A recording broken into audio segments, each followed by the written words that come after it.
Good evening, everyone, and welcome to today's workshop. My name is Mishal Badruddin, and I'm a member under the Aga Khan Economic Planning Board for United Arab Emirates and the region. On behalf of the chairman, I would like to welcome you all and thank you for taking the time out of your schedules to join today's SkillUp webinar session on data analysis with Microsoft Power BI Part 2. We are delighted to present today's webinar as part of our two-part series, which will walk you through the fundamentals of data science and teach you how to go from Microsoft Excel workbooks to creating stunning dashboards with Microsoft Power BI. During today's session, you will learn further how to use Power BI's business analytics tools to analyze data and share insights with your team. The agenda for today's workshop will be an introduction of the speaker, followed by a presentation, as well as some exercises that would allow you to practice the software. We urge every one of you to ask questions by typing them through the Q&A option on the taskbar. The speaker will be answering as many questions as possible. If anyone has missed the first session, which was held yesterday, please note the recordings will be available on the microsite. It is a privilege to welcome back our speaker today for today's session, Shahzeb Nayani. Shahzeb is a qualified chartered accountant and a certified financial modeling and valuation analyst. Having worked extensively across a variety of sectors, he has used MS Excel for over 10 years for simulations, modeling, and financial analytics. Shahzeb loves sharing his Excel knowledge to help others learn and advance in their careers. Once again, thank you, Shahzeb, for giving us your valuable time. I now hand it over to you. Thank you, Michelle. Thank you very much. So welcome back, everyone. We will continue from where we left yesterday. Now, before we jump into the real action, I just want to give you a quick recap what we covered yesterday. It'll be just a quick recap for people who attended yesterday, and it'll just give an idea to people who couldn't attend yesterday what was covered. So we just covered very high-level fundamentals on data science and business intelligence. What are the tools which are available for BI, particularly what is Power BI and why one should learn Power BI, both from a business perspective as well as for professional development. We did a hands-on exercise which covered the entire workflow of Power BI, from loading data to manipulating the data or transforming the data, and then doing some basic visuals to present the data in a more visual manner. So today we are going to do a slightly more complicated example. I'll try to explain you to the best of my abilities. Wherever I feel that things are very essential for you to learn as a professional, I'll try and cover all. So in order to do that, you should have received the files already by email yesterday or on the day when you registered. There should be another folder which is example 2 day 2. So we are going to use the files within that, and we will just now jump right into action. I would suggest that those of you who already have installed Power BI, if you can follow along, it will be very good, so that it will, if you have any questions while you're doing it, we can address them. And if at all for some reason you are not able to do it now, you can just keep notes and probably do your practice later on. As Michelle was mentioning earlier, we'll try and get the recording also available to you guys. So let's just jump into Power BI, and Michelle, just confirm when you are able to see the BI window. Yes, I can see the BI window. Okay, fine. So I'm assuming everybody will be able to look at it. Okay, so before we start today's example, there's one small setting that I would want you guys to do on BI. This is just for this exercise particularly, in order to make sure that we all are on the same page and there are no formatting problems. So I would want you guys to go to the File tab and go to Options and Settings and go to Options. Okay, so when you go to Options, you'll see there's another sub bar at on the left hand side, which is Current File.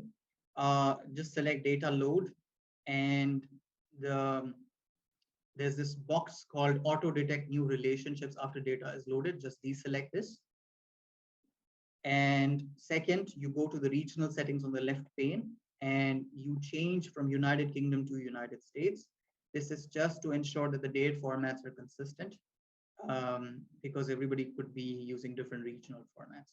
So just do this and press OK. All right. So after we have done that, we'll start looking through um, the files that you already have. There's the changes that I've just done now. There's this box that will start appearing here, which is apply changes. Just click on apply changes to make sure that the things that we have just changed in our settings have taken effect. So once this is done, we'll click on get data. And today the files are not Excel files, the files are CSV files instead. So go to text/CSV column under get data and select this. So once you have selected this, you can just pick up the customer's file from here and click open. Okay, so as we discussed yesterday, when you load in a file, it shows you a navigator window, which basically gives you a preview of the data. And when you have to amend things within the data, you will just click the transform data. So we'll just do transform data.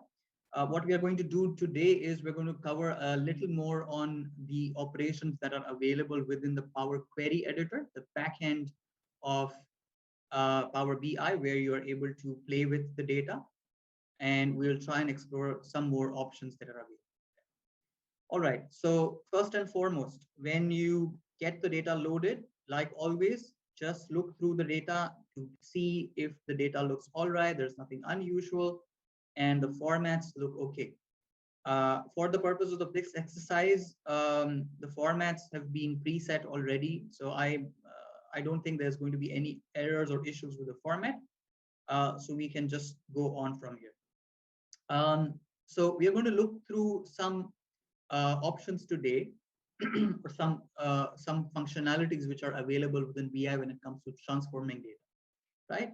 So this is our customer master or customer database. Typically, in any business, you would also have a customer or a supplier database, right? So what we are going to do on this customer database is we're just going to explore some of the text functionalities that are available to us, and we will just try and play with this.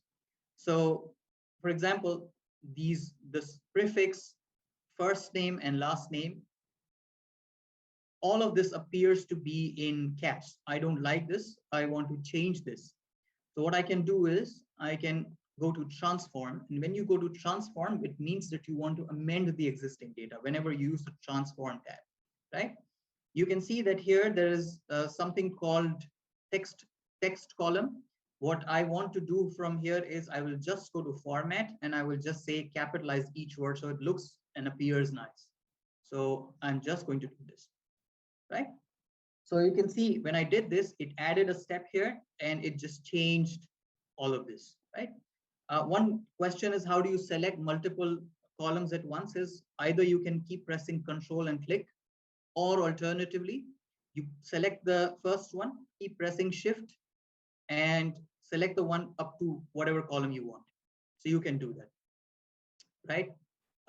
So this is the first thing that I wanted to do, and I've done that. The other thing that I want to do now is, for example, I feel that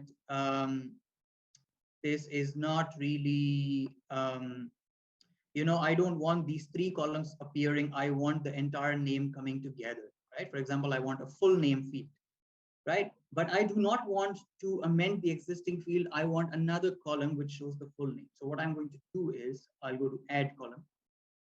And there is a section which is within this from text area.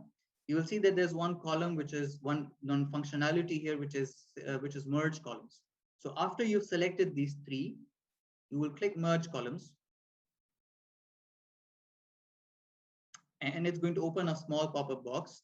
It will say that, okay, it's going to merge it, but what's the separator that you want? Do you want no separators? It's going to look weird if there are no separators. I'm just going to select space. This means that it's going to create spaces between the three columns that we're selecting. And I want to rename the column to full name, right? And once I click OK, you will see that on the far right hand, it has created another column, which is full name, right? So this looks nice and easy to manipulate and easy to look through, right? So this is just another thing that you could probably do using the text functionalities, right? So just to give you an example of the other things and other functions which are available particularly when it comes to playing with text, right? So this is our first query that we have done now, and I don't want to do anything else on this. So I'm just going to click close and apply and move out of here. So once I click close and apply, it's going to take a couple of seconds and take me back to my main BI front end. Okay, so now that you have done it, what you are going to see, you will see on your main BI page that you have a new table appearing here. When you expand, you can see the fields also coming here. You can see on your data section that there is a table which is appearing, the data that you have loaded. And if you go to your relationships or modeling area, you will see that there is one table which is appearing now, right? Now, let's say I forgot to do some more changes. How do I go back to my edit section, right? What I can do is I can select this table from here and I can again click transform data. So it's going to take me back to my backend, right? If I've forgotten to do something. Let's try to explore one more thing within this text function, right? So let's scroll a little bit to the right and you will see that there's an email address coming. Now within this email address, let's say I do not want the full email address coming here and I only want to look at the user ID. What I can do is I can add another column here and I can say extract information text before the delimiter. Now, what's a delimiter? Delimiter is a place before or after which you want the information to be extracted out. So in this case, my delimiter or the place before which I want all the information is the @ sign. So I'm just going to put an @ sign and I will just say, okay. And when I do this, you'll see that there is another step added here. And on the right hand side, you will see that there is only the username that is now appeared. I don't want this to be named text before delimiter, so I'm just going to double click and I will just say user ID. And you will click OK, right? There's one more thing that you can do is, for example, within the email address, I now want the domain name or the website name that you see, but I do not want the @ and I do not want the .com. So what I can do is I can again go to add column here and I can go to extract and I can say text between delimiters, right? So my start delimiter is the @ sign. And what's my end delimiter? It's the .com. So I'm just going to type in this and I'll click OK. So what it does is it's going to create another column right here and it's just mentioning text between delimiters, right? I can rename this and I can say domain name, right? Now, for example, I do not like the feel of it and I want to change it in such a manner that I can see all caps and I don't want to see this dash coming. So what I'm going to do is I'm going to select this and I'll go again to transform tab. The reason I'm now selecting transform is because I want to amend an existing column, right? I'll select transform, I'll go to text and I'll say format and I want to capitalize each word. When I do this, the A gets capitalized and the W gets capitalized. The other thing which I want to do now is I don't want these dashes in between. So I'm again going to select this column and you will see that there is within transform section, apart from the text, number, date, and time, you'll see there's one section called any column, right? Within this any column, I can select replace values and just click here. And the value that I do not want is a dash. So I'm just going to put in a hyphen here, value to find. And the value that I want to replace it with is a space. So I'm just going to press space bar. So it's going to create a space. When I click OK, you can see that the hyphen went away and the space came in between. And it also created another step for me for history purposes, right? So it looks now nice and clean. And that is it that I want to do now on this data set. There's nothing else at the moment that I want to do now. So once I'm done, I'm just going to click close and apply and go back to my front end. So again, it's going to take a few seconds and it is going to update the data, what we have, the changes that we have done now. Okay, fine. So now everything is done. You can see that it appears here, right? It appears here, and it also appears here, right? It's appearing in all the places, and you can see all the extra fields that you created are also coming in here, right? Let's try to load another data set and try to explore some more functionalities. So again, from my front end, I am just going to select the CSV, and this time I'm going to load in the products file. Okay, so when I've loaded the products file, you will again see the navigator window, and I'm again going to click transform data. Okay, so once I've loaded the transform data, I can see that the formats have been picked up automatically by PowerBi. There are certain functions that I want to do. So what I'm going to do is I'm just going to play along and you guys can then see. So let's assume that I want to look at this product key here and I want to sort it. So there's option of sorting it by descending or by ascending. You can do either of them. Let's just pick up descending. So it's just going to sort it by descending or ascending, whatever you want to do, right? So this was just to show you, I don't want this to be a permanent thing. So I'm just going to delete this step. Okay. Another thing that you can do is, for example, if you feel that the number that is appearing here is not really appropriate because there's a lot of decimal places. I want this to be a number, but I want this to be rounded down. So what I'm going to do is I'm going to select this and this by pressing Control. I'm going to go to the Transform tab. And within the Transform tab, you will see that there's a number column in here, right? Within the number column, you will see there's a rounding section. So I'm just going to say round. And once I do this, it's going to show me a small box. And I will just say, I want this to be rounded to 2 decimal places. So I'm just going to say 2 and I'll click OK. You will see there's one more step that has been added. And there is now these fields which are appearing to be in 2 decimal places, right? Let us try to do another thing. Let us say that before even loading the data, I want to do some high-level analysis. That what's the average price? What's the maximum price, right?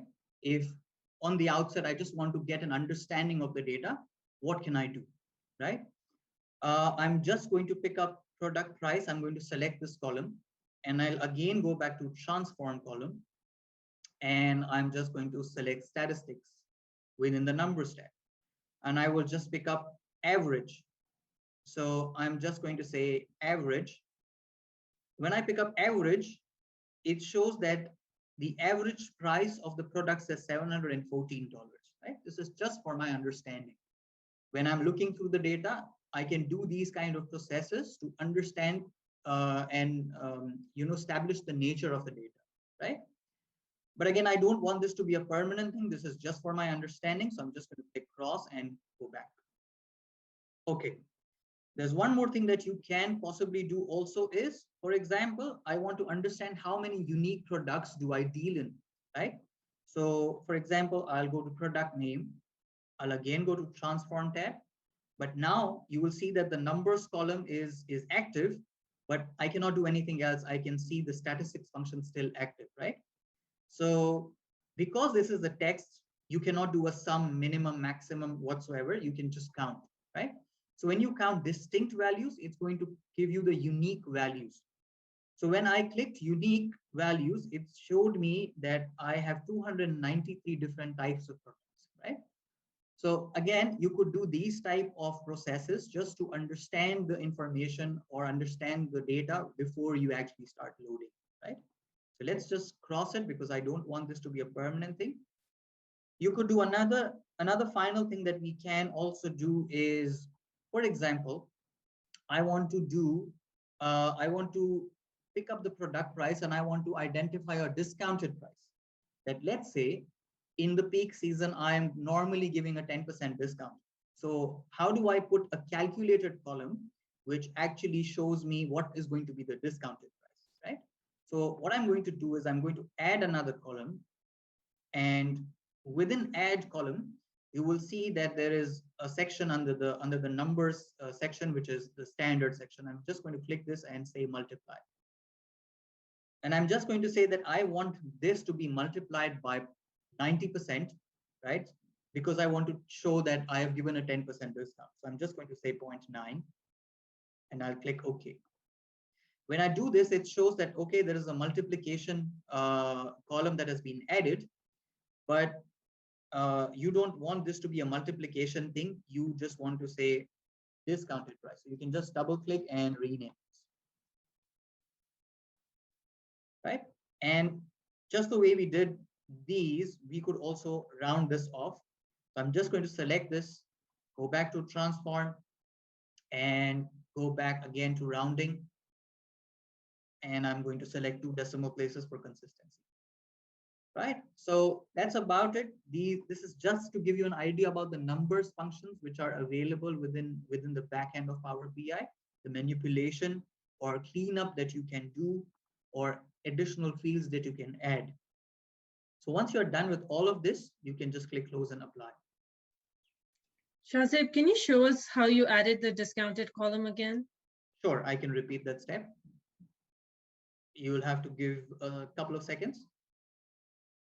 Okay, fine. So I have to now go back. So I will go to this section, which is the modeling section, and I'll go to my products. I'll select this and I'll just say transform data and I'll go to transform. Okay. So from here, I'm going to select my products table. And on the right hand side, I added this. I'm going to delete the last 3 steps. Right? And I'm back to where I started. So what I actually did was I picked up product price and I wanted to show a price which was 10% lower than this. In other words, 90% of the normal selling price, right? So what I did was, because I want an additional column, I am going to go to add column and I'm going to select this standard section within the numbers area. Once I select standard, I am going to use the multiply command. And I want to multiply this number by 0.9, which is 90%, right? And I'm going to click OK. And it gave me a discounted price here, right? Okay. Again, we are going to do the other 2 steps. I don't want this to be named multiplication. I am going to say this is discounted price. And I'm again going to round this down to 2 decimal places. Shazib, just a question related to this. Can we make the discount factor a dynamic factor so that you can see the impact in real time? For instance, if you want to reduce it by 70%, 80%? You could do that, but there is a what if analysis kind of a thing, which normally does not appear here. It's more of a visualization thing. So it's not really like Excel where you can just put in a field where you can just change that digit and it changes on its own. So what you could probably do is you can just delete the step and do it again. It's not going to take too long, right? It's a fairly easy thing to do. It's not going to be too big of a problem. Okay, and can you add custom formulas over here, or is it only from the options that are available in the standard? You can add custom formulas here, and we're going to see custom formulas when we go back to the front end of Power BI. Okay. Normally, the thing is, certain formulas are fairly easy to put in. But unlike Excel, if you want to go for custom formulas, there is a syntax that you have to follow, which is altogether a different programming language. So if you want to go one level up, you want to learn the advanced features within Power BI, you could always go and learn the DAX syntax, if at all you feel the need to go into advanced functionalities. Okay. All right. So I'm going to go back. And for now, this is it. What I'm going to do next is we are going to load another table and play a little bit with that also. Now, let us go back to our front end and load another table. I'm going to pick up CSV again, and I'm going to pick up sales 2017. And I'm going to click OK. All right. So now,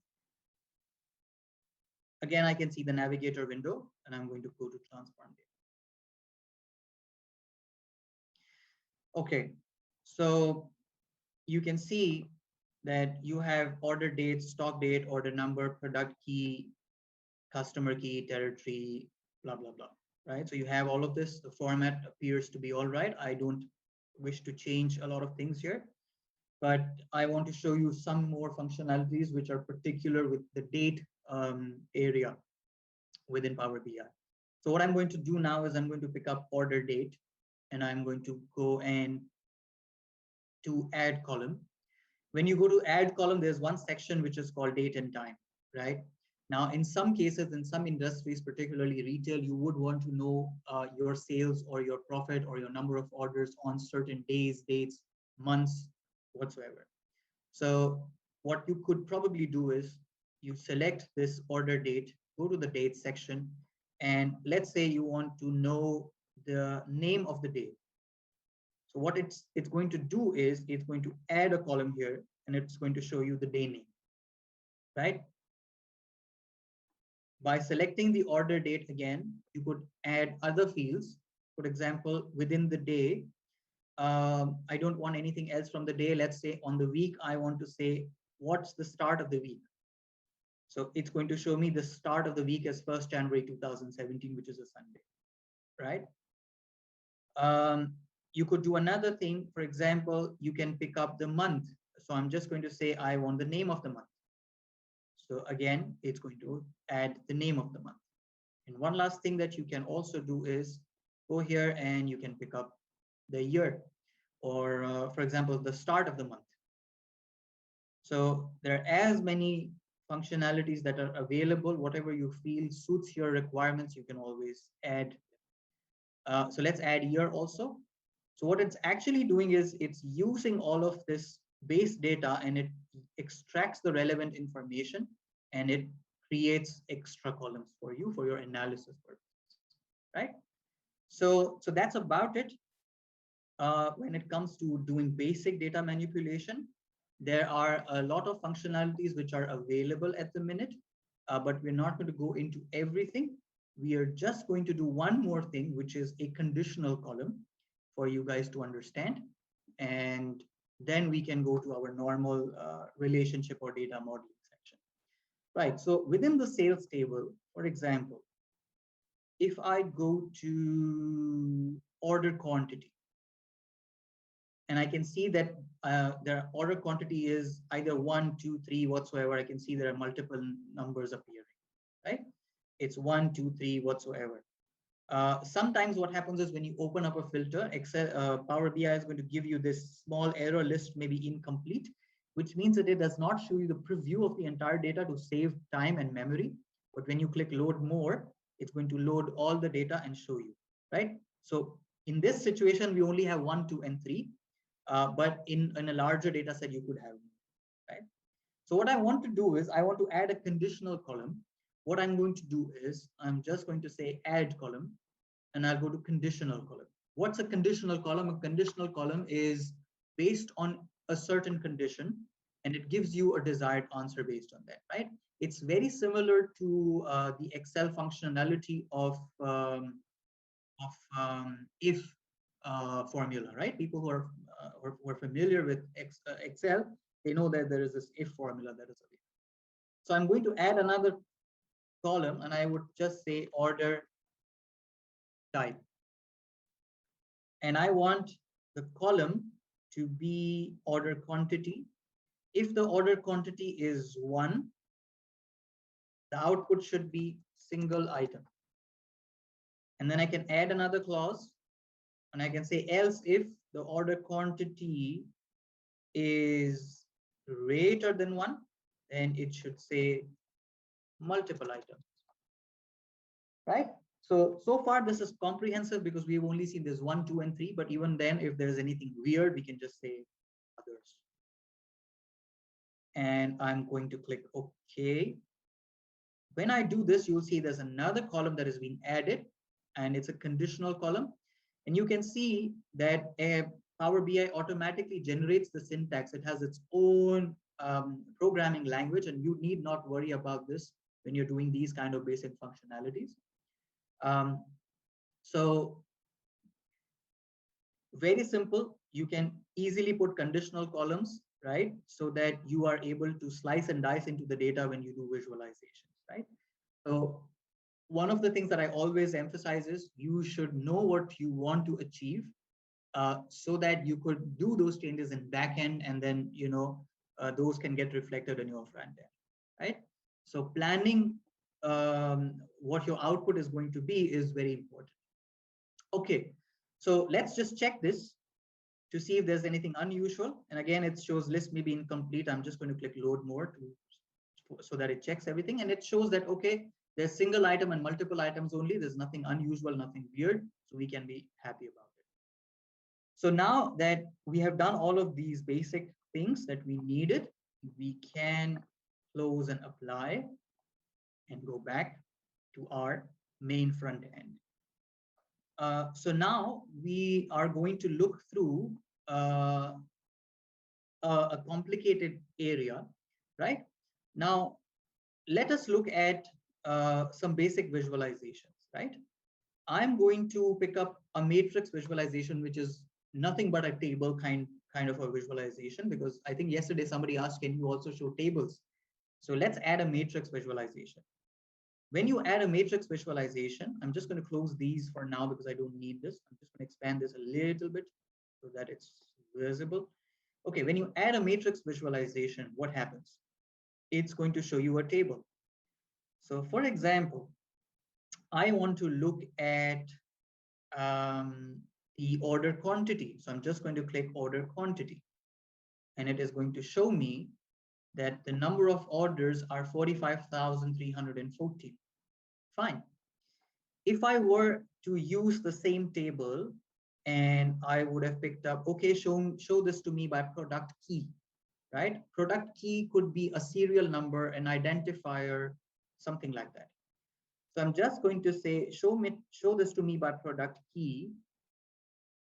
And it just threw this in the values section. We don't want this to appear in the values section. We want this in the rows section. So I'm just going to drag it here, and it's going to show in the rows section.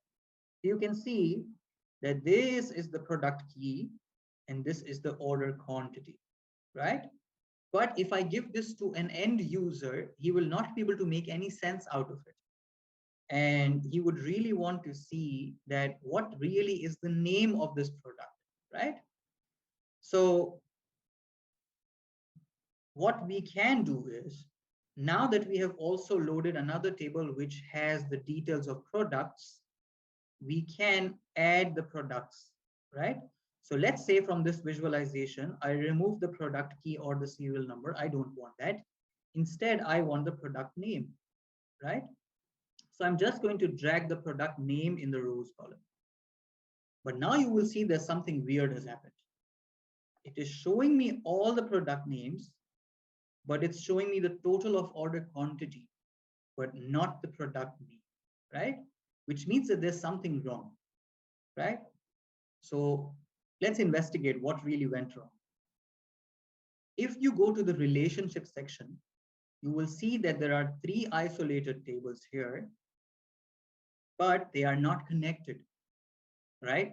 So, which means that there is no way for BI to identify what this, for example, this product key, what's the backup information for this product key. We have a separate table for products, we have a separate table for customers, but there's no way for BI to identify or create a relationship between the two, right? So how do you connect tables, right? So let's just look at a small example. But before I give you that example or how do you go about it, it's very important to understand a basic concept. In business intelligence or in databases, there are two types of tables. One would be your data table, right? Where your data is sitting. In this situation, sales is our data table or the table in which our facts are mentioned, right? That how much sales was done, what was the product key, which customer bought it. This is my data table, right? And apart from the data table, you would have lookup tables or master tables, right? Now, the important thing to understand here is a master table will have the product key or the serial number appearing only once because it's a unique ID. Same goes for customer, right? You will have that number appearing only once, the customer key or the customer ID. However, when you look at our fact table, you will see that the customer information or the product information can appear numerous times because the same product can be sold over and over and over again. The same customer can come to you several times and place different orders, right? So it's very important to establish when you are creating relationships, what is your product and what is your customer master, right? Okay, so how do you connect the two tables, right? So you will go into your modeling section and you will select this manage relationships. Okay, so there's one very smart feature available within Power BI, which is called auto detect. 95% of the times BI is correct, but sometimes BI will screw up. So let us try to do this auto detect and then we'll also see how do you do it manually also. So if I click auto detect, what it's going to do is it will say I found two relationships. And when I close this, it says that I connected the sales and the customer data, and I connected the sales and the products data, right? And when this happens, you will see that there are two lines that will start appearing here, right? So what it has done is it has connected the products data with the sales table. It has also connected the customers data with the sales table. And when you hover your mouse here, it's going to show you which field it has used to connect, right? So in the sales table, the identifier is the product key or the serial number, and the same serial number appears here, which gives the details of the products. Similarly, in customer master, when you hover your mouse, you will see customer key is the field which has been connected, right? So one simple way to establish these relationships is to use auto detect. Now, let me show you what output it brings.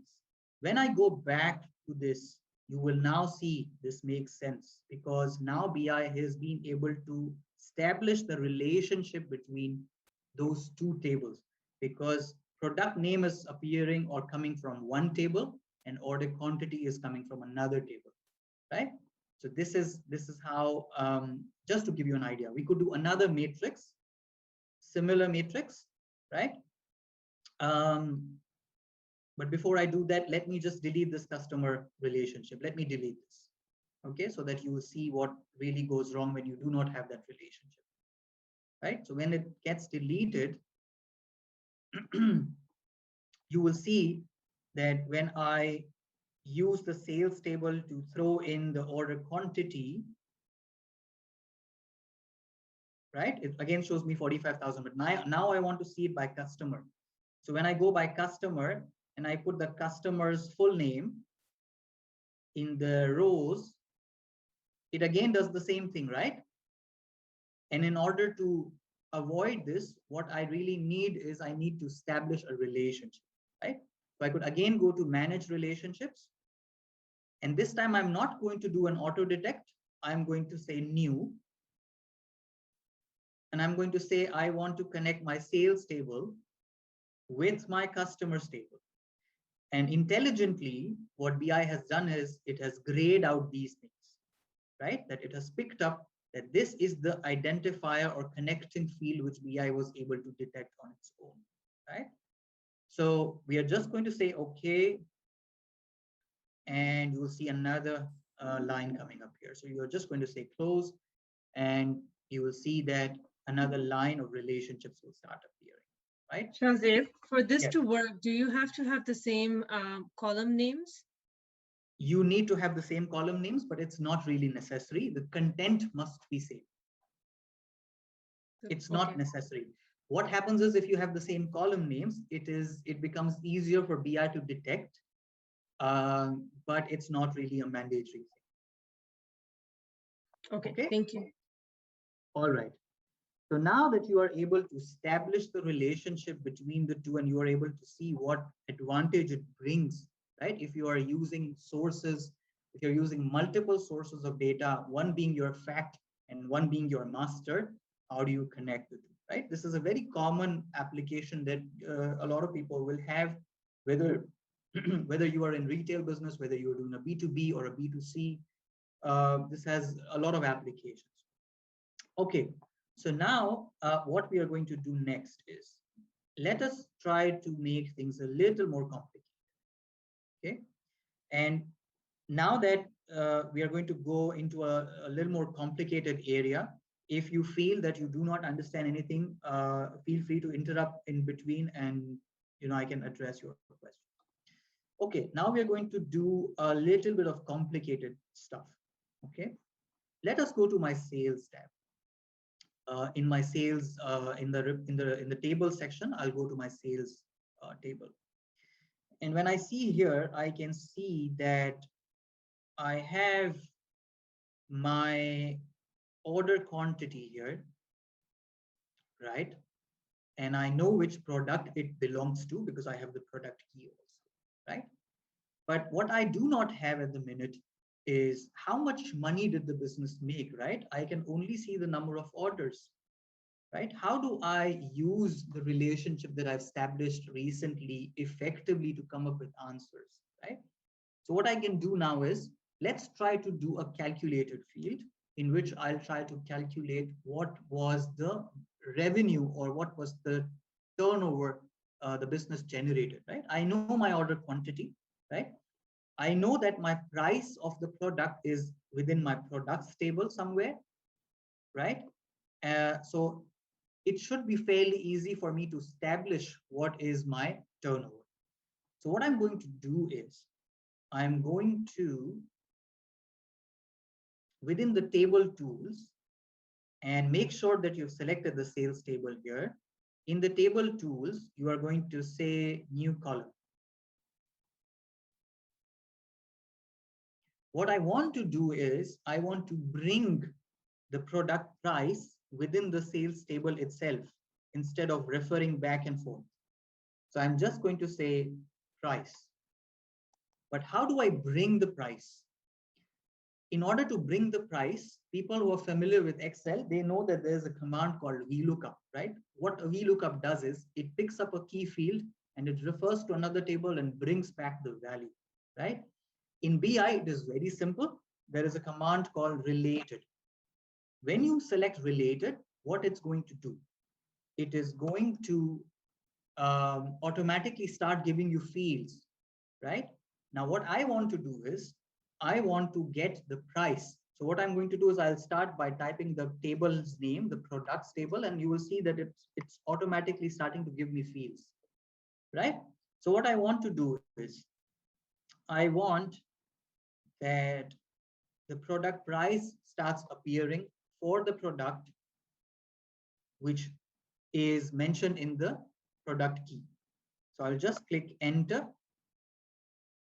And what it's going to do is it is going to use the product key, which we used to create the relationship. And it does something very similar to a VLOOKUP and brings the price of this product from the products table, right? In my view, this is even simpler than using VLOOKUP. But important thing to note here is The related command will only work if you have established the relationships just the way we did here, right? So that BI knows where to look, right? So this is the first thing that you can do. Let us try to do another column, right? Now I want to do this, that I know how much quantity was bought and what was the price. So I can just do a simple multiplication and identify how much money did I make, right? So I'm again going to select my sales table and I'm going to table tools. I will just say new column and I'm going to name this column revenue. And what am I looking for? I'm looking for order quantity, right?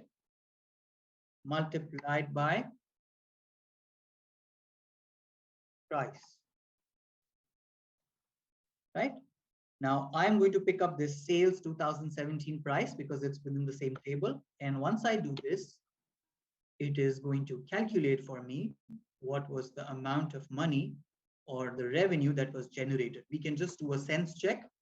My order quantity here is 1, my price is 2049, so my revenue is also 2049. Let's look at some place where my revenue is not one quantity, right? We can just say, let's do a filter and let's look at that only. Let's look at say 2, just to check, right? So my quantity here is 2, my price that I fetched from the other table is 25, and my revenue is 49. So now that I've established that the formula is working fine, I can select everything and go back to my original shape, right? So that is how you can add calculated fields, right? You could do that. You could do also additional things. For example, you can calculate the profit earned also by, again, using the related command, pulling in the cost from the products table and doing again a multiplication and then doing a subtract. So you could do whatever you want to achieve, right? Whatever you intend to show in your final visualization. So you could do all these type of calculations and calculated columns. Now, to calculate or to actually do these calculated columns, it is very important that you know um, a little bit of DAX, right? Now, there are a lot of tutorials also for which I'm going to give you links till the end, and in your free time, you can always go back and explore all of this, right? So just this is probably giving you an idea about how do you do calculated columns. Okay. Hasib, would you be able to show us the relationship, how to link the relationship in the tables again? You mean this one? Yes. Okay, fine. So let us do this way, that let's delete these relationships. Okay, let's delete this.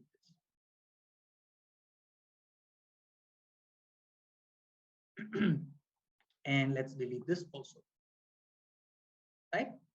Now, again, to reiterate, whenever you have to do relationships, it is very important to identify that one of the tables or whatever tables you are using to show your facts, there's always going to be a data table or a fact table. In this situation, in this illustration, the sales table is our fact table or the data table where my results are captured. But there will always be a lookup table, which is a master. It could be a product master, it could be a customer master, right? So in order to ensure that your things work seamlessly across the board, you have to create relationships between. There's one very simple and easy way to create relationships, which works 90% of the time, is you go to manage relationships and say auto detect,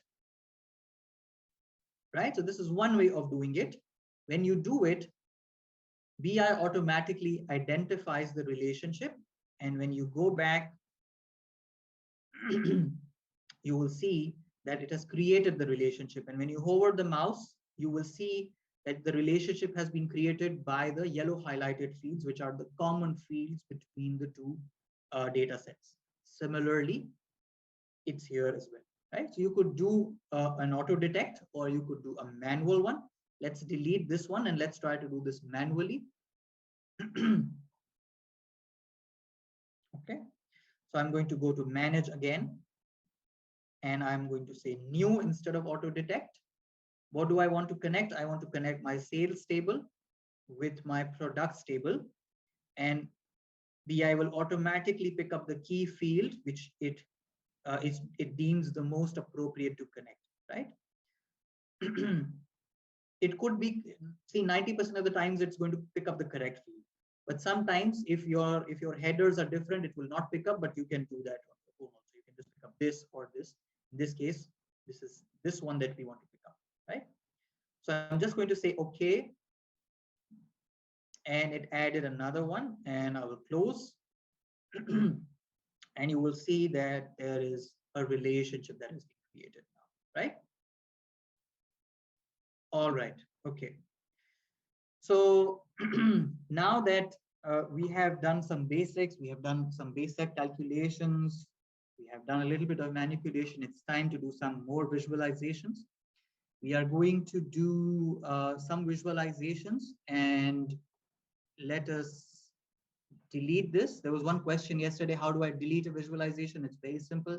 Select, and you can delete, press delete on your keyboard, right? You can press delete on your keyboard, right? So let us now try to build a dashboard with the information that we have. I'm going to do an insert here, and I'm just going to insert a text box here. And within the text box, I'm just going to say ABC Corporation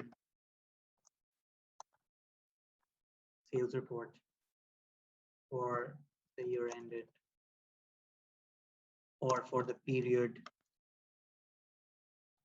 XXX, right? So we could do that, and you can increase the font size. Let's say I'm just going to do 24, right? And then you can just extend this, right? This is just a header for your report purposes, right? Okay, fine. So now what you can also do is you can just when you select this, you will see a format box starts appearing, right? So you can just amend the background. For example, I don't want the background to be white. I want the background to be a little blue. So I can do blue. I want this not in black, but I want this in white. So I can just do white. Okay, this looks a little weird. Let's change the background color to something more appropriate. Let's pick up a darker color so it's visible. Okay, so that's the header. That's how you put a header. Okay, now let's start with some basic visualizations again, right? So we have already seen visualizations that will start appearing, right? Now, let us pick up this stacked bar chart. When you select a visualization, it throws in an empty box, right? What do I want to see? I want to see my orders. So I'm just going to say my order quantity. I'm going to select this and throw this in the values area of that visualization, right? And I want the products also appearing. So I will go here, select the products, and I will say the product name, and I'm going to drop this here. Okay. Now you can see that the product names have started appearing, right? And the quantity has also started appearing. What you can do next is you select this and you go to your format section, and you can add the data label so that it starts showing you the numbers, right? Within this, you can also select the data colors. And if you do not want this, you could perhaps select a darker color. Or there's one more thing which is a bit fancier, which you can do. Is to create conditional formatting or a color thingy. What you can do is you can select this FX icon here. And when you do that, it opens up another window. Just give it a couple of seconds. It is going to give you a color scale, and it's going to do it on the basis of order quantity. I want the lowest values to be the lightest color, and I want the highest values to be the darkest color. Let me pick up a little darker color. And when you do this, you will see that it changes, right? It starts showing the darker ones in a darker color to put more emphasis, and the lighter ones are a bit lighter. So you can do that. You're free to choose the colors whatever you feel match with your corporate scheme of colors, but this is just for an illustration purposes. Okay, so this is the first bit that you can do. Now, one of the things that within a visualization that starts appearing is when you hover your mouse, it shows you what's the product name and what's the order quantity. Without playing too much with this chart, if I want to show more information within the same chart, what I can do is on the right hand side, you will see there's this thing called tooltips. Tooltips is the section where you can show additional information, right? For example, I want to show how much money did the business make on a certain product, right? So within the tooltips, I'm just going to drop in revenue. And what happens is when you now hover your mouse, you'll see additional revenue also starts appearing, right? So you're giving more information without changing too much in your graph, right? Okay, very simple to do, but it adds a lot of information by and also keeps it does not really overcrowd your chart, but it starts giving you more information, right? Okay. Now let's say I want to show some more critical information or key information in a glance to someone who is reviewing my report. There's one visualization called a card.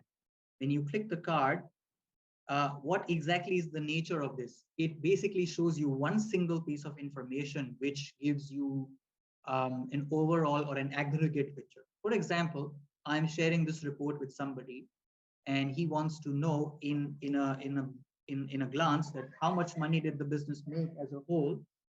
So what can be done is in this, you will see that there's only one section for fields. I'm just going to select revenue. And what it does is in one box, it shows me what's the total revenue that the business made, right? Okay. So this is this is another good feature that you have when you want to show some key highlights. For example, what's the total revenue? What's the profit? How many orders did we were we able to satisfy? For example, let's add another card, right? And this time, let's just connect the orders instead of revenue. So I'm just going to say my order quantity. So I'm just going to select order quantity, and it will start showing me order quantity. So 45,000 orders were selected and were fulfilled. Okay, fine. Another thing that you can also do is you can show, for example, if you want to show some key information about the top performing products. Let's say you want to show top 5, top 10, you could do things like that. For example, if I were to add another card here, right? And I just drop in, let's pick up a multi-row card instead, right? A multi-row card is the one in which you are able to show multiple pieces of information instead of just one piece of information. So let's say in a multi-row card, I want to show what are the products which made the most money. For example, I'm just going to say revenue, right? And I'm going to pick up the product name. So I'm just going to select product name also. So it's going to start showing me all the products, but I don't want to see all of these products. Instead, I only want to see the products which are top 5 or top 2 or the top 1 product that made me the most money, right? So what you can do is after you've selected this visualization, I'm just going to close all of this for simplicity. There is one section called filters. Now, within the filters, you will see that there are a lot of places, a lot of functionalities. Filters on this visual means any filters that you want to apply will affect only this visual. Filter on page means any filter that you apply to this section will apply to everything. And filters on all pages means that any other pages that you add in this report will have the same filter applied, right? So in this case, I do not want everything to be appearing. I only want the top product which is appearing, right?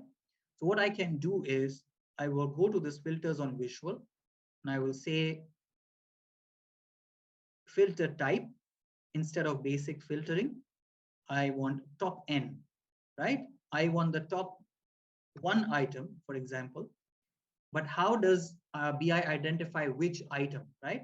So from your fields, I want to show that item which made me the most money. So I'm going to pick up revenue from here and drop it here. So you will see after I click apply filter, that this card changes to only one item, which is my top one item.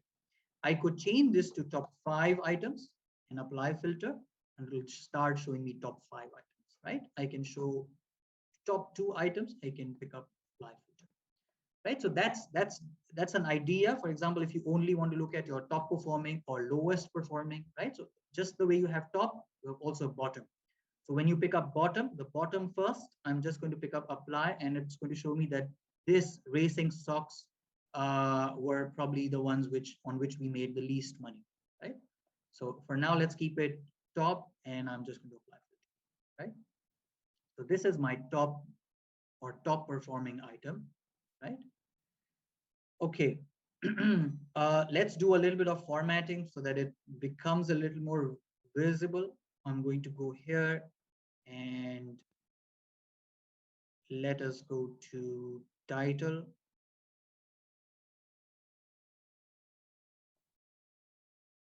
Sorry, my bad. I should have gone to category. And I want to just increase the font size to, let's say, 16, right? So that it looks a little big. Okay, so just to give you an idea how the filtering part works, right? Now, let us try to do another thing which is a little bit more fancier, but it is very useful. Let us try to add another page here. And let us name this page product, right? So let us try to put in a visual for a product. I'm just going to drop in a line chart here. And from the fields, I'm just going to pick up the, rather not products, from sales. I'm just going to pick up the orders, right? Or let's pick up revenue, it's fine. We can pick up revenue, right? And now it's showing me a single dot, but I want to look at the revenue over the course of time. So I'm going to drop in date also, right? So let us pick up the order date. So I'm just going to select order date also. And when I select date, it starts showing me year, quarter, month, day. I want to look at by day, let's say, right? So this is revenue by day. For example, on a daily basis, this is my revenue. And let's just do a little bit of formatting and let us add data labels so that it shows me the values here, right? Now, we could also add another slicer here. And I can pick up the day name, right? For example, in retail business, what day of the week has performed the best is sometimes a question, right? So for example, I only want to look at all the Fridays, how the Fridays look like, right? So it's just going to show me a seasonality or how a Monday looks like, right? So Again, this is just for illustration purposes. It really depends on what you want to look at. So there's one more thing that you can also do within this is within this line chart, you are able to see that it's showing you by day, right? What if you wanted to project or predict what is going to happen after this, right? What is going to be a forecast revenue for all the products? So I'm just going to say, I'm going to select this filter and I'll go to analytics section, which is right after the format section. And in this, I can add a trend line. And I add a trend line, it just adds a line that, okay, the revenue is declining, right? There's another thing that you could also add, which is a forecast line. So when you add a forecast line, it is going to create another section here that, okay, the forecast looks stagnant, right? I want to do 10 more periods and I want to keep a 95% confidence interval, right? So again, this is just a gimmicky feature. If you feel that your data is on that level, it's going to actually show you a forecasted number also. It really depends on how your data is, right? So this is another feature that you could also have. Now, we're going to do another thing, which is going to help us connect the two reports together, right? For example, in the second page, I add a card here. And in the card, I'm just going to drop in the product name.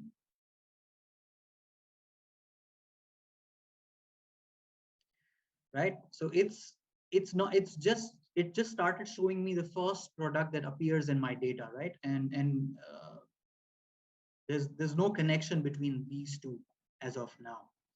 So what we can do also is within the filters section, right? Or not rather within the filters section, there is a drill through section, right?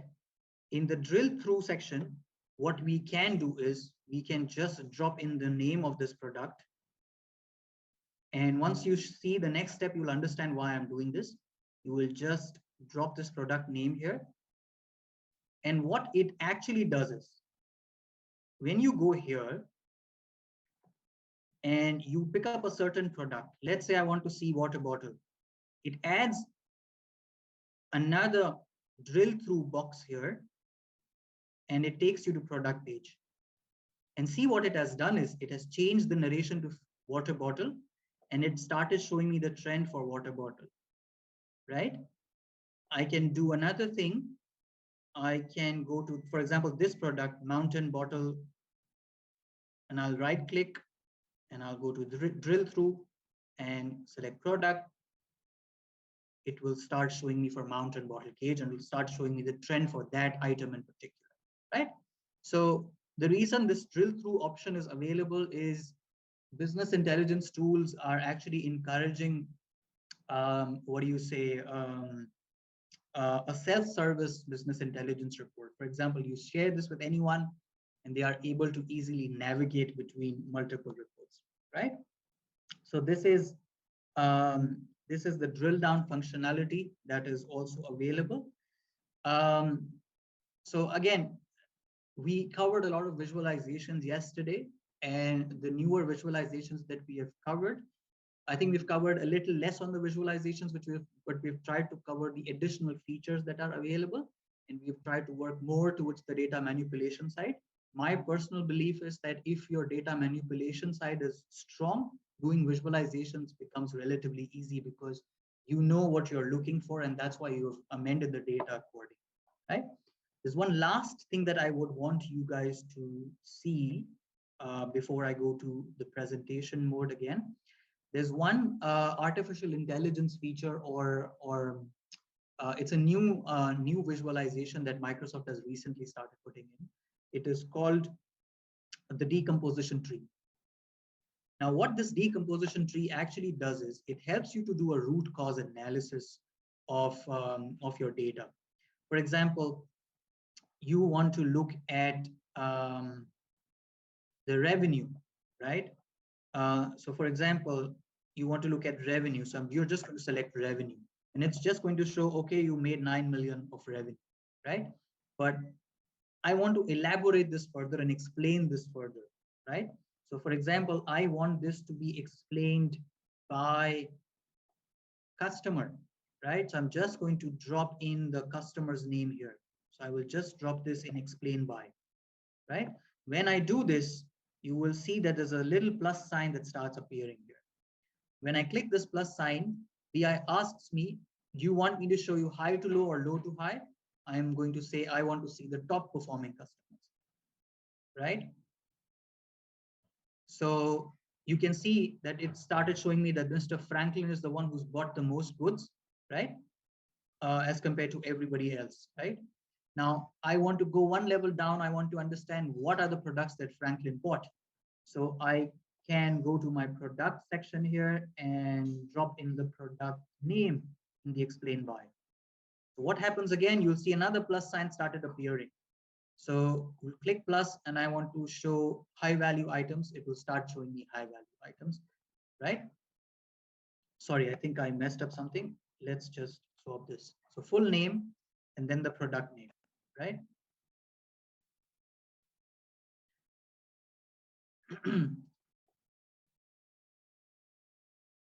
Okay, fine. So you can identify. Now, for example, you want to go one level further and you want to identify, okay, Franklin bought this product the most, but what was the day which is his most favored day, for example? So you could, let's say, just drop in the day name here. And it's just going to add another field here that, okay, Franklin was buying the most on Sunday and second best was Wednesday.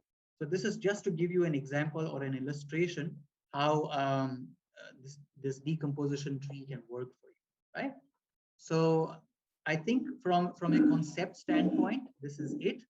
I'm just going to go to the other things that I wanted to quickly talk about before we can do a quick Q&A.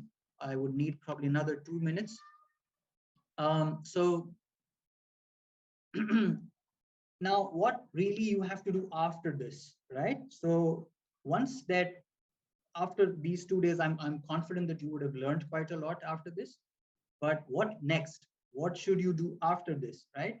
So there are a lot of learning platforms which are available. Some are free, some are paid. So edX, Udemy, LinkedIn, or Microsoft's own website has a lot of tutorials to follow. There are a lot of YouTube channels on Power BI which have a lot of examples, a lot of illustrations that you can follow along. And the best, the best way to learn Power BI is to play with your own data set. The information that you work on a day in, day out basis, it's probably the best investment of time that you can make, playing with your own data set to come up with answers. But what really happens is that when you start doing all of this, it takes a lot of time, a lot of investment of time. And some of the people would probably lose hope and give up. But my suggestion would be that you have to continue to practice and practice and practice. And that is why you will become perfect. That is how you'll become perfect when it comes to Power BI. And as I said earlier in my day one presentation, this is becoming the go-to tool for a lot of employers also, and for a lot of businesses also.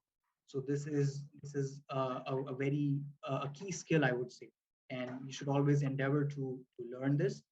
So these are the YouTube channels that I was referring about. You could probably take a screenshot, or you'll get a PowerPoint copy of this also. So there are a lot of tools. The one that normally a lot of people use is Guy in a Cube. This is a very informal kind of a channel which gives you a lot of examples, and it has probably the second lowest number of subscribers after Microsoft. So it's a good channel. I also try and follow this whenever I need help. So I think from my end, that's about it. I will just hand over back to Vishal. Thank you, Shazib, so much for going through this and for your time. I do have a lot of questions. We will try to answer as many questions as possible given the time, as time allows, because we've almost hit the end of the webinar. Shazib, if you could repeat the drill down function. on your Power BI?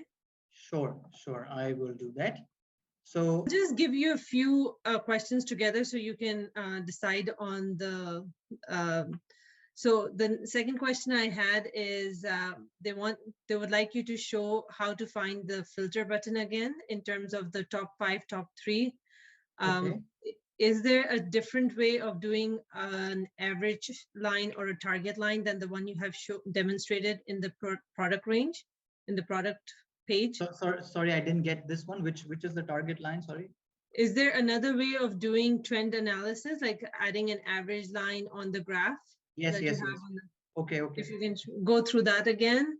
And we were asked, is there a way to have a dynamic text box, which means that if you click on a year, it would automatically update? Not that I know of, but I feel that there should be an option of doing a dynamic text box. I'll be honest, I don't know how to do that because Okay. I haven't done that as of now. But for sure, definitely there will be a way to do Okay. that. Okay. Thank you, Okay, Shad. no problem. All right, so let me show you the drill through feature once again. What you actually have to do is whatever field that you are going to use as your drill through field, you have to throw this in the visualization section here on your product page, right? It's the page on which you will, it's the secondary page. So that's where you have to throw in your field that you would want to dig down into. So what I did for this purpose was in the visualization section, you can see here, add drill through filter here. So what I want to actually do is I want to filter it down by product name, right? So I'm just going to pick up this and drop it here, right? So you don't have to do anything else after this and you're good to go. You don't have to do anything else after this. What it does is when you go back to your main screen and you've picked up a certain name, you right click on this and it shows you drill through and it shows you the name of the other tab on which there's a drill through available. So when you click on product, what happens is it changes the name of the product and it starts showing the trend of that product in particular, right? Right. So I think this is the drill down part for you guys to look at again. The filter part, let me show you the filter part once again. So for example, let me delete this visual for now. And for example, if you want to look at the top 5, top 10, what you can do is you could probably, let's say, let's not do a card. Let's try to do something else. Let's try to just throw in this, right? And let us throw in the revenue in this.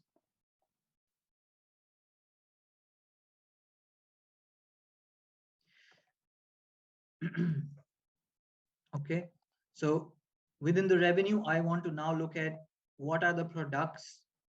So I'm just going to select products within the same visualization. It will start showing me all the products, but I don't want to see all the products. I only want to see the top 5 or top 1 or top 2 or whatsoever. What I'm going to do is I'm going to select this visualization and I'm going to go to filters. Let me close this for now for simplicity so that you are able to see.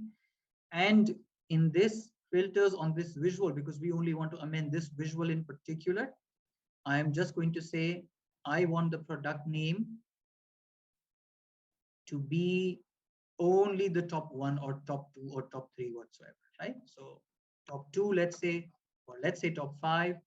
And what's the logic or what logic should BI apply when they pick up the top 5? Let's say I want to pick it up by the amount of revenue that they have generated, right?